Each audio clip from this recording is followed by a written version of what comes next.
Isn't this a bit much for a neighborhood gate? Rules are rules. No entry without HOA clearance. The morning the HOA cops tried to block my car at the gates, I could almost hear fate laughing.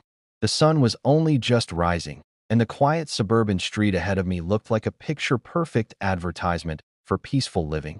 Trimmed hedges, pastel-painted homes, and the kind of lakefront property brochures brag about. To any outsider, it was a postcard of serenity. But I already knew postcard worlds usually hide the ugliest secrets. My tires crunched on the gravel road as I approached the entrance, and that's when three self-important men in reflective vests and golf cart authority parked themselves sideways across the gate. They raised their hands like traffic cops on a highway, pretending their clipboards were badges.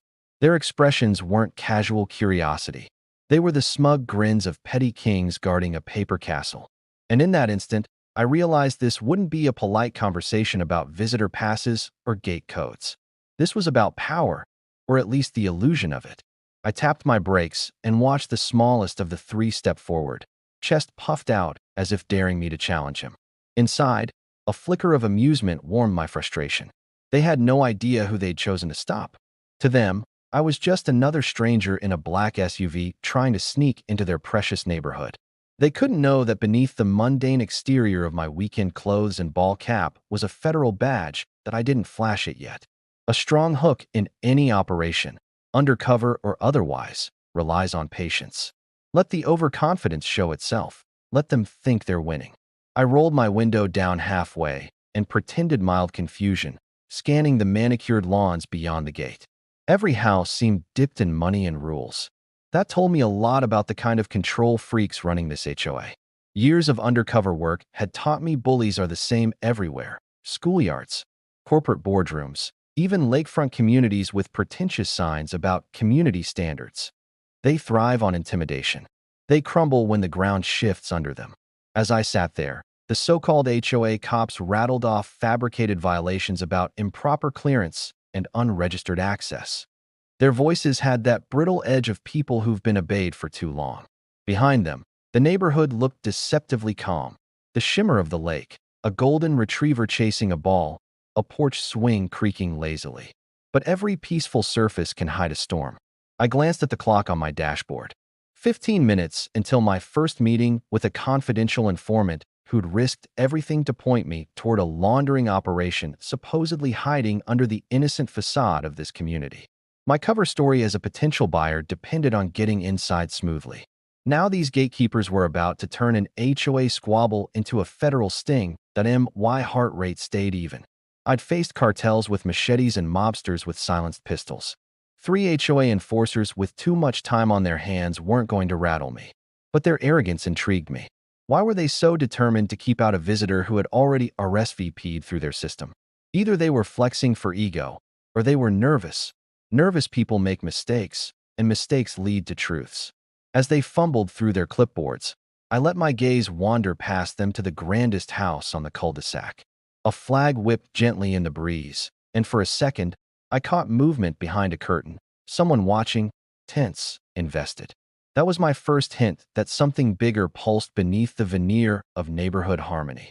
The strongest stories begin with a spark of imbalance, and here it was. A seemingly harmless HOA standing in my way, while someone in the shadows waited for confirmation that I wouldn't get through to I imagined what the neighbors believed about their enforcers. Harmless volunteers keeping the community neat. But my instincts screamed otherwise. In my line of work, when ordinary people take extraordinary measures to block an outsider, they're either covering a crime or guarding a secret that could ruin them. The smallest man stepped closer to my car now, his voice lowering as if secrecy mattered. He claimed there had been recent threats to the neighborhood's security, an obvious bluff. He shifted on his feet, glancing back at the largest enforcer, whose hand trembled slightly against his clipboard. That tremor wasn't anger. It was fear that I gave a slow nod and played along, acting compliant, letting their egos swell.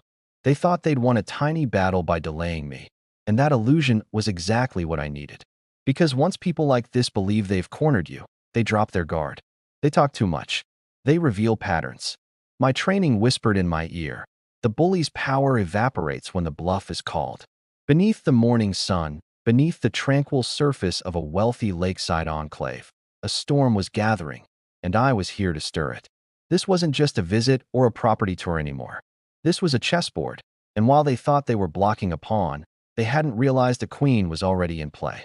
What they didn't know yet was that the rules they worshipped so dearly were about to become the very weapon that would undo them.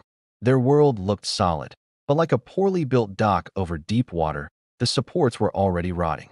All it would take was the right weight in the right place, and the whole facade would collapse. The SUV idled quietly while I studied their faces, cataloging every flicker of doubt. Behind my sunglasses, my eyes traced the cracks in their confidence and the pattern of security cameras above the gate. Every detail mattered. Every careless movement they made would feed into the plan I hadn't even told anyone about yet. In less than an hour, the same men who puffed their chests at my window would be scrambling to save themselves, not realizing the game had shifted the second they stopped me. They thought this was their turf. They thought their HOA rules outweighed everything. But they'd chosen the wrong morning, the wrong stranger, and the wrong enemy. Because I wasn't just another outsider. I was the agent sent to expose the rot beneath their perfect lawns. And their attempt to bar my entry had just made my job a whole lot easier. As the gate finally lifted after their needless delay, I eased the SUV forward into the heart of the community, letting the pristine streets and picture-perfect landscaping roll by like a movie set designed to fool an audience. The stillness of the place was unnatural, the kind of quiet that suggests a stage has been set and every actor is waiting behind the curtain for their cue. I had been inside gated communities before, but there was something calculated about the way every porch light was identical. Every lawn was trimmed to an exacting inch, and every mailbox bore the same polished emblem. It wasn't about pride of ownership. It was about control. My mind flipped through the confidential file on my passenger seat, the one marked with red ink outlining suspicions that a ring of fraudulent shell companies was funneling money through property sales and HOA accounts here. According to my informant, the very people who enforced these rules so obsessively were laundering millions behind the perfect facade, driving slowly. I took mental snapshots of each home, noting the ones with expensive upgrades that didn't match the recorded permits, the driveways that showed the same tire patterns at odd hours, the cameras that pointed not just outward toward the street, but inward toward their own neighbors. Those details would matter later when the story of this place unraveled. My phone buzzed with a coded message from the Bureau's internal channel, a single word confirming that my backup team was positioned discreetly outside the perimeter. For now, I was on my own, and that was exactly how I wanted it. Too much noise too soon would only spook the people inside and send the operation underground. The homes by the lake shimmered in the morning light, their windows reflecting the water like mirrors trying to blind outsiders to what lay within. I parked near a cul-de-sac under the guise of scouting properties for investment and stepped out, stretching casually while surveying the terrain. A neighbor across the street glanced at me before quickly looking away, the kind of micro-expression that screamed recognition mixed with fear. That small, fleeting moment confirmed the whispers. Somebody in this place already suspected trouble was brewing.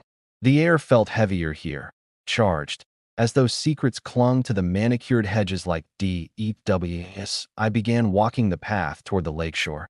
I could almost feel invisible eyes tracing my every move. A child's toy lay forgotten at the edge of a driveway, its bright plastic faded by the sun, but there were no children playing, no laughter echoing down the perfect streets. It was a neighborhood pretending to be alive, and that artificial stillness made the hairs on my neck rise. I reached the dock area, supposedly a communal amenity, and noted that only one lavish boat occupied a prime spot, a sleek vessel with polished chrome and tinted windows that whispered wealth. My informant had hinted that this particular boat often left under cover of darkness, meeting unidentified crafts on the far end of the lake before returning with its lights off. I pulled out my phone and snapped a quick photo, pretending to admire the view. The longer I stayed, the more cracks I saw in the community's mask. A side gate's lock was broken but hidden behind a potted plant. A security camera had been adjusted to avoid covering a section of the parking lot. A recycling bin overflowed with shredded documents, carelessly revealing fragments of offshore account statements. Each small inconsistency was another thread waiting to be pulled. As I moved back toward my vehicle, I sensed motion behind a curtain from the grandest house on the corner, the same house I had noticed earlier from the gate. A silhouette hovered just out of sight, watching. The watchfulness was too focused, too deliberate, as though the person behind the glass was not merely curious but measuring risk. Returning to the SUV, I let my mind play through possible scenarios. If the HOA gatekeepers were pawns, who was the queen? Perhaps the president of the association, perhaps a silent financier living under an alias, or perhaps the polished neighbor whose boat carried more than just weekend fishing gear. The best traps, I knew, are sprung not by direct confrontation but by gentle pressure applied until someone panics. So I played the role of the polite newcomer, driving deeper into the community, waving at the occasional passerby, all while cataloging every detail like evidence in an ongoing trial at the far end of the lake. I found a small parking area near a nature trail and stopped to take in the surroundings. It was there, on a weathered bulletin board, that I found a flyer advertising an emergency HOA meeting scheduled for the weekend. The language on the flyer was loaded, warning residents about potential threats to neighborhood integrity and urging full attendance. It didn't take a seasoned investigator to read between the lines. They were preparing for something big, likely spurred by the nervousness I'd witnessed at the gate. My informant's warning echoed in my mind. Money laundering hidden under HOA projects, boat transfers used for cash drops, and a ringleader who had convinced the residents that absolute order was the only thing protecting their property values. As I stood there, a breeze off the lake rustled the trees, carrying with it the faint sound of an engine starting somewhere in the distance. My pulse quickened just slightly, the thrill of the hunt mixing with the scent of pine and water. The setting was idyllic, but I had spent too many years peeling back layers of false perfection to be fooled now. This was a powder keg disguised as paradise, and by the weekend, the fuse would be lit. The HOA cops thought they had stopped a stranger at the gate. What they had actually done was invite a storm into their own backyard, a storm that was patient, observant, and more dangerous than they could imagine. By mid-afternoon, the neighborhood had slipped into an uncanny stillness, the kind that makes even birdsong feel suspicious. I parked the SUV in a discreet corner near a row of hedges and watched the sunlight stretch long fingers across the immaculate lawns. The air smelled of cut grass and chlorine from backyard pools, but beneath that perfection there was a tremor, a quiet unease rippling just below the surface. My training had taught me to listen for those subtle shifts, the twitch in a curtain, the hush of a conversation ending too quickly when footsteps approach, the sense that you're being weighed and measured by unseen eyes. As I walked along the curved street, pretending to admire the landscaping, I took note of the HOA patrol's golf cart circling like a nervous bee. They weren't simply performing routine checks. Their posture betrayed them. Shoulders tight, eyes darting to every driveway, the illusion of casual authority cracking. They must have realized the delay at the gate had not deterred me, and that knowledge was already unsettling their careful script. That I moved toward the lake trail and paused beside a decorative stone bench, flipping through a community brochure I had picked up earlier. To any passerby, I was just a prospective homeowner, but my mind was dissecting every line of the HOA's regulations. Buried among the banal clauses about fence heights and acceptable paint colors was a curious provision granting the board unusual control over community funds with little external auditing. That line alone was enough to warrant suspicion, but when paired with the evidence of lavish, unpermitted upgrades and the whispers from my informant, it became a red flag the size of a sail. I tucked the brochure back into my pocket and took a slow breath, letting the rhythm of the lake calm my pulse while my thoughts sharpened into strategy. Near the water's edge, I spotted a section of shoreline that appeared deliberately neglected, a corner shielded by overgrown reeds where footprints in the damp earth suggested recent activity. The mud bore the deep impressions of a heavy object being dragged, parallel grooves that led from the waterline to the grass before abruptly disappearing under fresh sod. Someone had been hiding something here, something worth covering quickly. I snapped a photo with my phone, angling it as though I was taking a scenic shot for a friend. The sky above was cloudless and serene, but inside I could feel the pressure building. These people believed their lake was untouchable, that their rules insulated them from scrutiny. They hadn't anticipated that the very framework of those rules could be used against them. As evening approached, porch lights flicked on in perfect unison, as if choreographed. I returned to my vehicle and drove a slow loop through the streets, memorizing license plates and noting which driveways bore expensive cars absent from local registration databases. A black SUV without plates sat tucked behind one house's garage, a detail innocuous to most but glaring to an agent trained to see patterns. The setting sun painted the neighborhood gold, a deceptive warmth over a place now pulsing with secrets. The flyer for the emergency HOA meeting weighed heavy in my pocket, a silent promise that the facade was nearing collapse. I planned my next move carefully, attend the meeting under my cover, stir just enough discomfort to push someone into making a rash mistake, and have the Bureau's external team ready for extraction if things turned volatile. Back at the lake's edge after dusk, I stood quietly, the water dark and glassy beneath a rising moon. The sound of an engine carried faintly across the lake, just as my informant had described. Low, deliberate, a boat moving without navigation lights. I crouched behind a cluster of bushes and watched as a sleek vessel, likely the same one I had photographed earlier, glided to the secluded corner of shore. Two shadowy figures hefted a heavy crate onto the grass before disappearing into the darkness. My camera captured every frame. The evidence was building, but timing was everything. Exposing them too early would send the ringleaders underground and leave the neighborhood's residents as pawns in a larger game. Returning to my SUV, I felt the thrill of the operation humming through my veins. This wasn't just about a corrupt HOA anymore. The laundering operation was bigger than expected, and the arrogance of its leaders had blinded them to their vulnerability. The very rules they used to intimidate their neighbors would be their undoing. As I reviewed the photos on my phone under the glow of the dashboard light, I saw a reflection in the driver's side window, a figure standing several yards away, barely visible in the darkness, watching. By the time I opened the door and looked again, the street was empty, but the message was clear. Someone knew I was not who I seemed. The game of polite facades and quiet suspicion was over. The storm was gathering momentum, and when the weekend meeting arrived, the careful illusion of this lakeside paradise would shatter. The day of the emergency HOA meeting dawned unervingly calm. The lake glassy beneath a pale sky, the streets swept clean as if the neighborhood wanted to scrub away the tension lingering in its corners. I arrived early, parking near a row of identical mailboxes and walking toward the community hall with the easy gait of a potential buyer, my cover intact even as my senses sharpened to a razor's edge. The hall itself was a modest wooden structure dressed up with hanging flower baskets, but its windows glowed with fluorescent light that felt clinical against the morning haze.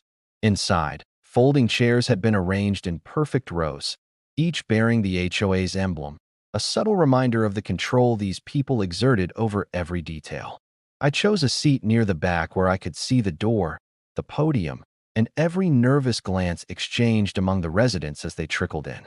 The HOA enforcers from the gate were already there, their clipboards stacked neatly, their faces set in stiff masks of authority that couldn't quite hide the unease twitching at the corners of their eyes that the hall filled. The weight of unspoken anxiety settled like dust. A few neighbors whispered in tight clusters, some darting furtive glances toward the sleek boat owner now seated near the front. The polished president of the association, a tall woman in an immaculate blazer, stood by the podium, her posture rehearsed but her knuckles white around the microphone. I watched as she scanned the crowd, her gaze briefly snagging on me before sliding away too quickly, a telltale sign that she knew an outsider was among them, yet couldn't place why I made her so uneasy. The meeting began with pleasantries, a hollow attempt to disguise the tremor beneath her voice, and then shifted into a lecture about neighborhood integrity, property values, and threats from beyond their gates.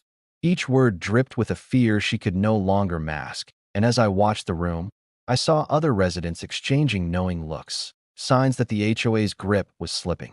I waited, timing my next move with the patience of experience. My phone buzzed once in my pocket, the prearranged signal from my backup team that they had eyes on the lake's far shore, where another late-night transfer was expected tonight. Meanwhile, the evidence I had gathered, the photographs of the unlit boat, the crate dragged ashore, The suspicious financial clauses sat ready in encrypted form on a secure drive.